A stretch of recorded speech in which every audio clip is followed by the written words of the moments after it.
Silas was an artist. His hands, though stained with ink, were steady as a surgeon's. He didn't just engrave, he created. Trouble was, his creations looked exactly like the $20 bills printed by the U.S. Treasury. He was the best counterfeiter in the territory, a ghost the law couldn't catch, until Sheriff Brody walked into his shop. Brody didn't come with a posse, just stood there, his eyes quietly scanning the engraving tools, the printing press. "Silas," he said, his voice calm, "I'm arresting you for counterfeiting." Silas just smiled, wiping his hands. "Arresting me? On what grounds, Sheriff? You find any plates? Any evidence?" He gestured around the clean shop. There was nothing, just tools for wedding invitations and business logos. Brody's gaze was steady. "Not yet, but I will." He cuffed the engraver, ignoring his polite protests. As they were about to leave, the doors slammed open. A bounty hunter, Stark, filled the doorway. Cold eyes, cruel mouth. "Heard you caught him, Brody," Stark sneered. "Good. Saves me the trouble. He's got a murder warrant out of Kansas. I'll be taking him." Brody's hand dropped to his gun. "He's my prisoner, Stark. He faces trial for counterfeiting first. You can follow us to the federal marshal in Laramie, but you will not take him." The ride was tense. Brody, Silas, and Stark, a three-man powder keg. Brody knew Stark would try something. Stark didn't want a trial. He wanted the dead or alive money, and dead was easier. On the second day, in a narrow canyon pass, Stark made his move. He drew his gun, aiming not at Brody, but at the prisoner, Silas. "Sorry, Sheriff," Stark snarled. He tried to escape. Before Stark could fire, Brody's gun was already out. He didn't shoot to kill. He shot the gun right out of Stark's hand. Stark howled, clutching his shattered fingers. In the ringing silence, Silas looked at Brody, stunned. You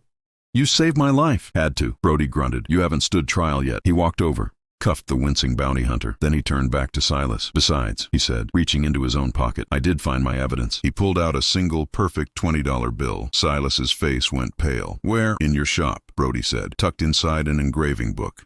Your masterpiece. Your one mistake." He handed it to Silas. "You're a genius, Silas. Almost perfect. But you got sentimental. You signed it." "Not with your name," Brody said, pointing to the intricate scrollwork in the corner. "With hers." Silas looked closer, his hands trembling. There, hidden in the design, almost microscopic, was a single beautiful word. Eliza, the name of his deceased wife. It was the last one I made," Silas whispered, his voice breaking. "A tribute." "I know," Brody said, his voice softening. "It's why I knew Stark was lying about the murder warrant. A man who'd do this. He's an artist, not a killer." He put the bill away.